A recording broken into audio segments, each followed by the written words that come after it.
बिस्मिल्लाहिर्रहमानिर्रहीम। अस्सलाम वालेकुम नाज़रीन, आप यूट्यूब चैनल देख रहे हैं। मैं इमरान खान हूँ। बड़ी खबर ये है और सबसे ज़्यादा सवाल ये उठाया जा रहा है कि क्या पाकिस्तान ईरान के साथ किसी जंग में जाने वाला है। तो इस सवाल का जवाब इस वीलॉग में हम ढूंढते हैं। बहुत सारी आलमी खबरें हैं मशरिक़ वस्ता से ख़ास तौर पर, और उस पर हमें इन चीज़ों का जवाब मिल जाएगा। सबसे पहले तो ये है कि ऐसा बज़ाहिर दिखाई दे रहा है कि सऊदी अरब दीगर अरब ममालिक के साथ मिलकर ईरान के खिलाफ जंग का हिस्सा बनने जा रहा है। और इसका जो सबसे बड़ा सबूत है वो तो ये है कि अमेरिका ने अपने हमले को फौरी तौर पे खलीजी ममालिक से निकलने का हुक्म दे दिया है। ख़ास तौर पे सऊदी अरब को खाली किया जा रहा है और ये हुक्म दिया गया है अमरीकी हुकूमत की जानिब से कि सफारती अमला, ख़ास तौर पे जो सफारतकार भी हैं, वो फौरी तौर पे सऊदी अरब को छोड़ दें। दीगर ममालिक से भी अमरीकी बहुत बड़ी तादाद में निकल गए हैं। तो जहाँ पर भी अमेरिका ने जंग करनी होती है या उन्हें नज़र आ रहा होता है कोई बड़ी जंग होने जा रही है, तो वहां वो फौरी तौर पे इनखला शुरू कर देते हैं। और अब वो दिखाई दे रहा है। एक और बड़ी खबर इसमें यह है कि ये मेरे सामने एक डॉक्यूमेंट है जो सऊदी वजारत खारजा का है।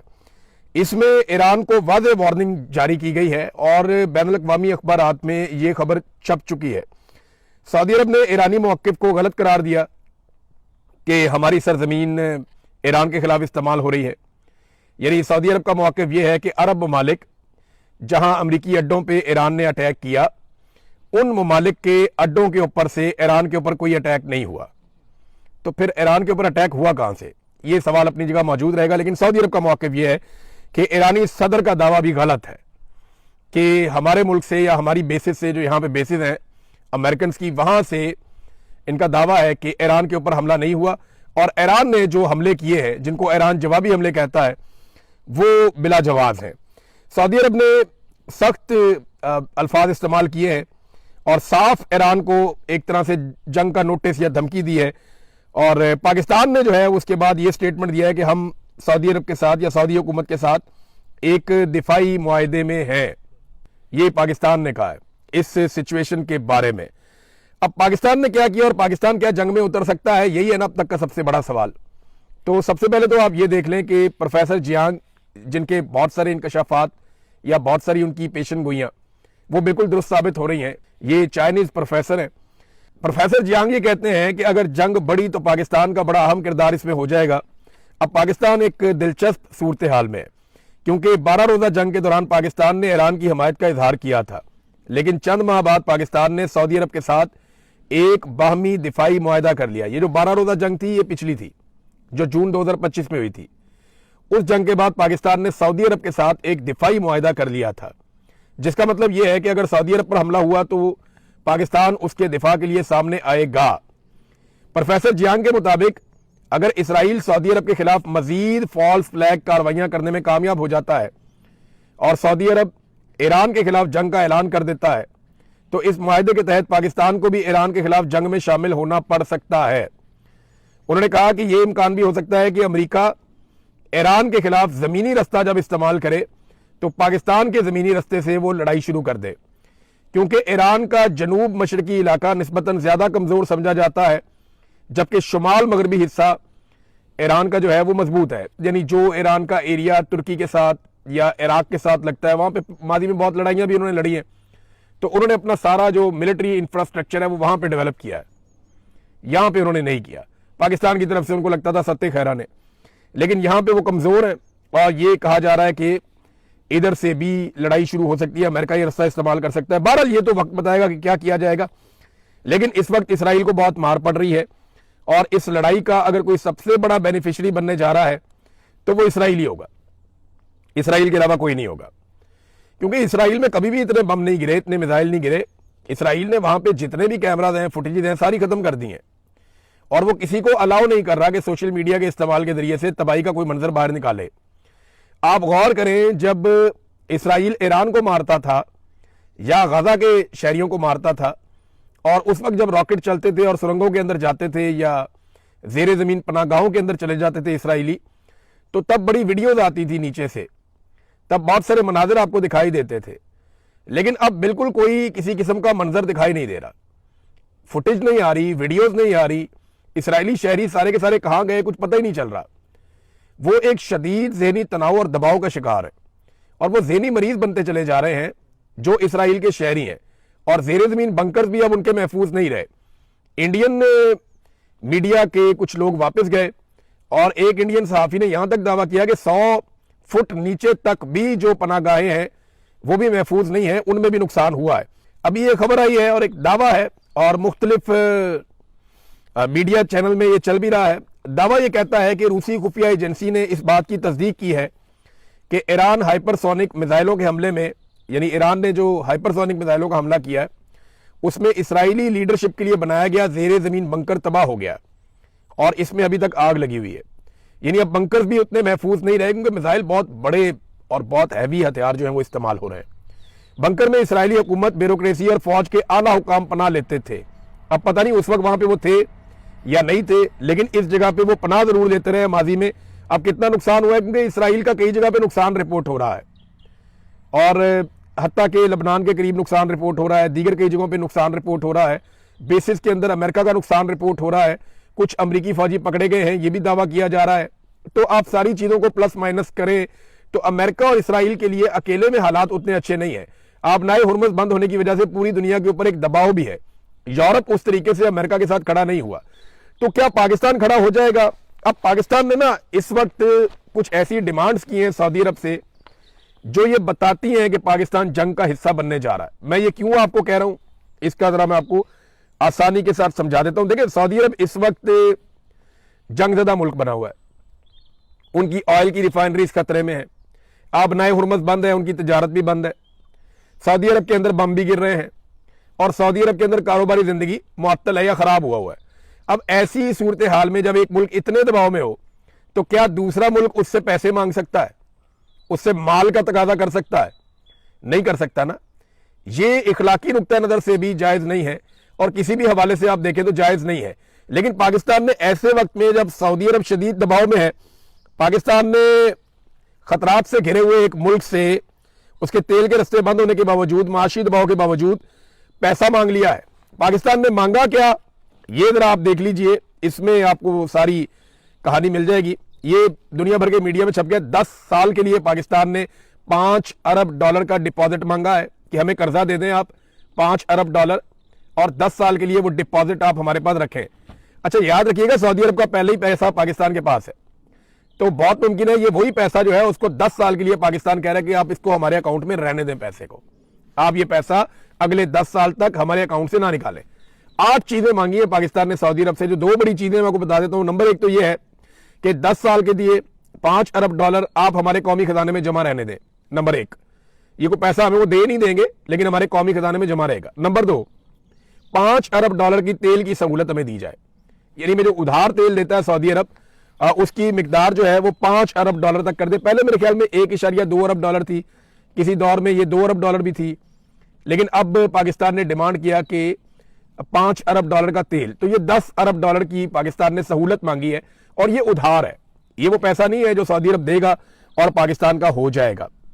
ये एक उधार पैसा है जो पाकिस्तान मांग रहा है। देखिए पाकिस्तान ने करना क्या है, क्या लड़ाई में वाकई उतर जाना है? पूरे पाकिस्तान में लोग एक ही सवाल पूछ रहे हैं ना, पाकिस्तान के पास रास्ता ही कोई नहीं है। आप गौर करें ना, पाकिस्तान एक ऐसे दोराहे पे खड़ा है जहां एक तरफ आर्जी फायदे हैं और एक तरफ मुस्तकिल खतरात हैं। यानी आर्जी फायदा आप ये उठा सकते हैं कि थोड़ा पैसा ले लें, अपनी इकोनॉमी को स्टेबल कर दें, सऊदी अरब के साथ खड़े हो जाएं, और मुस्तकिल खतरात ये है कि फिर आपका एक पूरा बॉर्डर और वल्नरेबल हो जाएगा। आपने इंडिया के बॉर्डर के साथ कभी नॉर्मलाइजेशन नहीं होने दी, ना इंडिया ने होने दी। अब अफगानिस्तान के साथ भी आपका वही पंगा है, रोजाना लड़ाई हो रही है। अब ईरान के साथ भी अगर आप ये करेंगे तो पाकिस्तान का कोई एक बॉर्डर भी महफूज नहीं रहेगा। सिर्फ चाइना का छोटा सा बॉर्डर है और वो महफूज होने की वजह यह है कि हमने उनके पैसे देने हैं। अगर हमने उनके पैसे ना देने हो, वो भी एक दिन आएगा, चाइना कहेगा गवादर हमारे हवाले करो भाई, जो पैसा तुमने लिया हुआ है, इतनी बड़ी अमाउंट आपने $60 अरब के आप चाइना से कर्जे ले रहे थे डेवलपमेंट के नाम पे, अब वो पैसा वापस तो करना है। अगर आप पैसा वापस नहीं करेंगे तो क्या देंगे उन्हें? वो मुझे पता है कि क्या आपको देना पड़ेगा। गवादर जाके देखें चाइना ने कैसा बना दिया और उसको किस तरीके से उन्होंने डिजाइन किया है। एक तरफ तो आर्जी फायदे हैं, मैंने आपको बताया, और एक तरफ मुस्तकिल खतरात है। एक तरफ अमीर तरीन सऊदी अरब है और दूसरी तरफ मुसीबतों से घिरा हुआ सुपर पावर से जंग लड़ता हुआ ईरान है। तारीख ना अपने आप को दोहरा रही है। हम 50 साल पीछे चले जाए ना तो हमारे पास एक डिक्टेटर था ज़िया उल हक, उसने जो पाकिस्तान के साथ किया और जो हालात उस वक्त थे लगभग वही हालात पाकिस्तान के वापस पैदा हो चुके हैं। अमेरिका और अमेरिका के इत्तेहादियों के साथ मिलकर अरब ममालिक की मदद से अफगानिस्तान में पाकिस्तान ने जहाद की बुनियाद रखी थी। आपको याद है तब भी अमेरिका था, अमेरिका के इत्तेहादी थे और अरब ममालिक थे, और अफगानिस्तान का बैटल ग्राउंड था जहां पे पाकिस्तान ने कहा कि यह जहाद है। उस लड़ाई में पाक फौज, तालिबान, अरब और अमरीकियों ने एक साथ मिलकर शाना बशाना ये लड़ाई लड़ी थी, और बाद में उन्हीं तालिबान ने, जिनको तैयार किया गया, अफगानिस्तान के तमाम धड़ों को शिकस्त देकर इक्तदार पर कंट्रोल हासिल कर लिया था। आज एक मरतबा फिर पाकिस्तान वही खड़ा है। आज ईरान में रजीम चेंज करना मकसद है, और उसके लिए एक बार फिर अरब ममालिक, पाकिस्तान, अमेरिका, इसराइल, उनके इत्तेहादी, वो सारे फिर उसी मुकाम पे दोबारा से खड़े हैं। तब भी बहुत सारे जर्नैल और सियासतदान अमीर हो गए थे, आज भी इम्कान है कि बहुत सारे जर्नैल और सियासतदान अमीर हो जाएंगे। तब भी पाकिस्तान में गैर आईनी हुक्मरान थे और उनको और उनके इकदाम को तहफ़्फ़ुज़ मिल गया था। ज़िया-उल-हक था ना, ज़िया-उल-हक को और उसके इकदाम को तहफ़्फ़ुज़ मिल गया था इस वफादारी के बदले में। आज भी पाकिस्तान में गैर आईनी हुकूमत है, एक डिक्टेटरशिप है, आसिम मुनीर साहब कंट्रोल करते हैं, तो इनको भी तहफ़्फ़ुज़ मिल सकता है। वही मामला आज भी है। तब भी पाकिस्तान ने अपनी एक लंबी सरहद हमेशा के लिए कुर्बान कर दी थी और एक मुस्तकिल खतरा ले लिया था, और आज भी पाकिस्तान की एक और सरहद गैर महफूज होने की तरफ जा रही है, और यही खतरा बदस्तूर मौजूद है। तो पाकिस्तान को बड़े होश के साथ फैसला करना पड़ेगा, लेकिन फैसला तो हो चुका, पार्लियामान में डिस्कस ही नहीं किया। यानी जब पाकिस्तान सऊदी अरब के साथ दिफाई मुआहदा करने जा रहा था तो पार्लियामान में पाकिस्तान ने डिस्कस नहीं किया। पार्लियामान में डिस्कस करते तो यह शर्त रखी जाती कि अगर सऊदी अरब किसी हमारे दोस्त, हमसाया, मुसलमान बरादर इस्लामी मुल्क से लड़ेगा तो हम इस लड़ाई का हिस्सा नहीं बनेंगे, अगर किसी दुश्मन से लड़ेगा तो लड़ाई का हिस्सा बनेंगे। कंडीशन रखी जा सकती थी ना, लेकिन कंडीशन रखी नहीं गई। यह कहा गया कि सऊदी अरब पर हमला, पाकिस्तान पर हमला, और पाकिस्तान पर हमला क्या सऊदी अरब पर हमला होगा या नहीं होगा, इस सवाल का जवाब अभी तक हमारे पास नहीं है। हाँ, लेकिन एक बात है, अब इसको ना हमारे मौलवी, ये जो दरबारी मौलवी हैं पाकिस्तान के अंदर बेशुमार, ये इसको मक्का और मदीना की हिफाजत करार देंगे। वो कहेंगे जनाब कि हम तो हरम की हिफाजत के लिए जा रहे हैं, एक हूं मुस्लिम हरम की पासबानी के लिए, नील के साहिल से लेकर ताबका के काशगर। ऐसे ऐसे शेर आपको मौलवियों ने सुनाने ना, ऐसा ऐसा आपको जज्बाती करना है ना कि जैसे मक्का और मदीना को खतरा इसराइल से नहीं है, ईरान से है। अब ये मौलवी आपको ये कहानियां सुनाएंगे और आपको लड़ाई की तरफ रागिब करेंगे अगर ये माहौल बन गया तो। मैं कंडीशन अभी भी रख रहा हूं, मुझे अभी भी पता नहीं क्यों उम्मीद है कि शायद कोई होश के नाखून ले और इस लड़ाई से पाकिस्तान को बचाया जाए, लेकिन बज़ाहिर चीजें उसी तरफ जाती हुई दिखाई दे रही हैं। जिस तरह पाकिस्तान ने 10 अरब डॉलर की फैसिलिटीज मांगी है ना, उधार मांगा कि 5 अरब डॉलर तो उधार दे दो, हमारे अकाउंटों में आप रख दें 10 साल के लिए। कुछ और चीजें भी मांगी हैं, IMF के वाले से भी मदद मांगी है, और साथ में 5 अरब डॉलर का उधार तेल भी आप हमें दे दें, फैसिलिटेट कर दें। जिस तरह पाकिस्तान ने मांगा है, इससे तो ये लगता है कि पाकिस्तान एक सौदेबाजी कर रहा है। अब मक्का और मदीना तो कोई खतरे में है नहीं, और ईरान से तो मक्का और मदीना को खतरा होना नहीं चाहिए, मुसलमान तो सारे उसकी हिफाजत के लिए हैं। लेकिन मुझे ऐसा लगता है, और कुछ सोर्सेज ये कहते हैं कि कुछ ना कुछ ऐसा होने वाला है अरब ममालिक में जिसके बाद इस लड़ाई का जवाब बन जाएगा। ये मैं आपको फिर बता देता हूं कि आने वाले दिनों में कुछ ना कुछ ऐसा होगा अरब ममालिक में जिसके बाद लड़ाई का जवाब पैदा कर दिया जाएगा या लड़ाई का जवाब बन जाएगा। पाकिस्तान की पॉलिसी जो है ना, वो बड़ी प्रो इसराइल है। मैं ये देख रहा हूं कि पाकिस्तान वो सारी चीजें कर रहा है जिससे इसराइल को फायदा हो रहा है।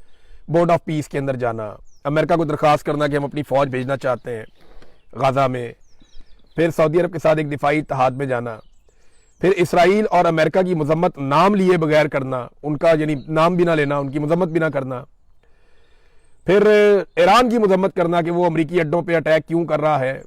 ये सारी चीजें ना इसराइल को बहुत फायदा दे रही है, और अगर पाकिस्तान इस लड़ाई में उतर जाएगा तो इसराइल और पाकिस्तान जब शाना बशाना लड़ेंगे तो ईरान के लिए बहुत मुश्किल हो सकता है।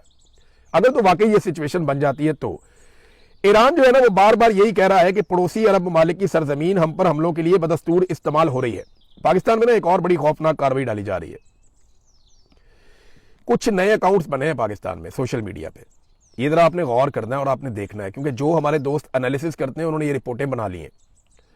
मेरी टीम ने भी मुझे आगाह किया है कि बहुत सारे सोशल मीडिया पे नए अकाउंट्स बने हैं और ये शिया सुन्नी फसाद पाकिस्तान में फैलाने की कोशिश कर रहे हैं, और ये गुज़िश्ता चंद दिनों के अंदर सामने आए हैं, और ये दर्जनों की तादाद में एक एक अकाउंट ट्वीट्स कर रहा है और शिया सुन्नी फसाद पाकिस्तान में फैलाना चाह रहा है।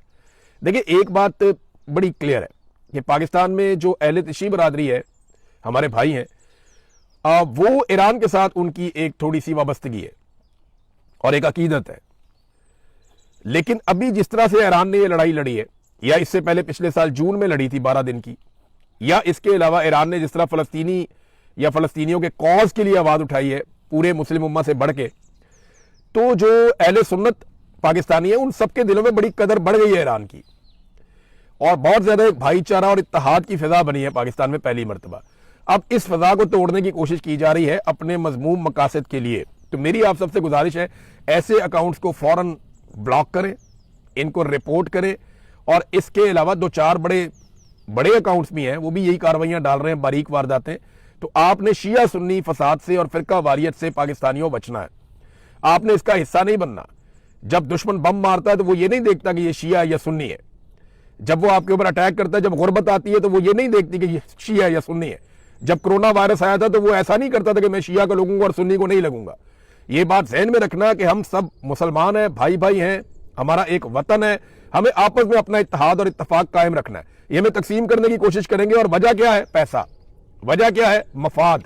वजह क्या है? पाकिस्तान को एक नई जंग के अंदर झोंक देना। पाकिस्तान तहरीक इंसाफ ने इस मजम्मत को कंडीशनल कर दिया। पाकिस्तान तहरीक इंसाफ ने कहा जी ठीक है, ये जो अरब ममालिक के ऊपर अटैक हो रहे हैं ये भी गलत है, और जो अटैक ईरान के ऊपर हो रहे हैं वो भी गलत है। उन्होंने कहा दोनों चीजें एक दूसरे से जुड़ी हुई है, एक दूसरे से वो वाबस्ता है। लिहाजा आप ये नहीं कर सकते कि एक चीज को आप गलत कहें और दूसरी चीज को आप गलत ना कहें। तो नेतन्याहू के बारे में मैं आपको बता रहा था कि उसके बारे में पाकिस्तान के जज्बात खासे नरम हो गए, और नेतन्याहू को पाकिस्तानी टीवी चैनल्स में दिखाया जाता है, नेतन्याहू के बयानात पाकिस्तानी टीवी चैनल के ऊपर चलाए जाते हैं, नेतन्याहू के लोगों के साथ शहबाज शरीफ साहब जाकर मिलते हैं, और कमाल शहबाज शरीफ साहब ने दिल बड़ा किया और ज़बरदस्त ताल्लुकात इसराइल के साथ या इसराइल के हमायतियों के साथ इन्होंने इस्तवार किए हैं, कमाल तरीके से किए हैं। और जो एस्टेब्लिशमेंट की एक बड़ी पुरानी ख्वाहिश थी वो ख्वाहिश भी पूरी हुई है। अमेरिका के सदर डोनाल्ड ट्रंप की एक ख्वाहिश थी, वो हमेशा से इसराइल को एक महफूज मुल्क देखना चाहते हैं, एक मजबूत मुल्क देखना चाहते हैं। वो देखना चाहते हैं कि तमाम ताकतवर इस्लामी ममालिक इसराइल के साथ अच्छे ताल्लुकात बनाएं, और डोनाल्ड ट्रंप को उसमें खासी कामयाबी हासिल हुई है। डोनाल्ड ट्रंप ने साबित किया कि उससे बेहतर दोस्त कोई भी इसराइल का दुनिया में नहीं हो सकता। तो नेतन्याहू के खिलाफ बात कर रहे थे इकबाल अफरीदी साहब कौमी असम्बली में, मुबैना तौर पे ये सारे सोशल मीडिया पे लान तान हो रही है, तो इन्होंने जनाब बंद कर दी आवाज ही बंद कर दी। अब आप नेतन्याहू के खिलाफ भी नहीं बोल सकते। कैसा है? कौमी असम्बली में नेतन्याहू के खिलाफ भी नहीं बोल सकते, ये हालात है। तो नाजरीन, अब मैं जाते जाते आपको एक चीज बताता हूं कि हमें चूरन कैसे बेचा गया, और एक दफा नहीं बार बार बेचा गया। थोड़ा अर्सा पहले हमें, अब से कोई 1-1.5 महीना पहले हमें कहानी सुनाई गई कि पाकिस्तान का कोई 12 अरब डॉलर कहता था, कोई 15 अरब डॉलर कहता था, कोई 20 अरब डॉलर कहता था कि पाकिस्तान जनाब असला बेचने जा रहा है, हमारे जहाज, हमारी चीजें, हमारे वेपन, हमारे मिसाइल हम दुनिया को बेचने जा रहे हैं। ये अरबों डॉलर की कहानी हमें सुनाई गई, नंबर 1। नंबर 2, फिर दोबारा से हमें एक और चूरन बेचा गया कि जनाब मादनियात ही इतनी निकल आई कि मट्टी बेच के अरबों डॉलर कमा लेंगे, 16 अरब डॉलर इधर से आ जाएगा, 250 अरब डॉलर की वो वाली मादनियात पड़ी है, 300 अरब डॉलर की वो वाली मादनियात पड़ी है। हमें कहानियां सुना सुना के इन्होंने मादनियात की कौम को एक और चूरन बेचा। फिर इन्होंने कहा जी ग्रीन इनिशिएटिव हम लेने जा रहे हैं, कोई 15 अरब डॉलर इससे भी आने वाला है, तो हम तो बड़ा पैसा कमाएंगे। फिर कहा जी हमने SIFC बना ली है, 100 अरब डॉलर जो है उसकी सरमायाकारी तो फौरी तौर पे पाकिस्तान में आ रही है। और शहबाज शरीफ ने सरमायाकारी के नाम पे दौरे कर करके बेड़ा गर्क कर दिया इकोनॉमी का, लेकिन टके की सरमायाकारी पाकिस्तान में नहीं आई। ना सरमायाकारी आई, ना कोई दौलत आई, कुछ पाकिस्तान के अंदर नहीं आया। डॉलर डॉलर कर दे, इनका बेड़ा गर्क हो गया। और अब एंड में निकला क्या कि जनाब हमें उधार पैसे दे दें, हम आपकी जंग लड़ लेते हैं। अब तक के लिए इतना ही। अपना ख्याल रखिएगा, अपने इस चैनल का भी। अल्लाह हाफिज़।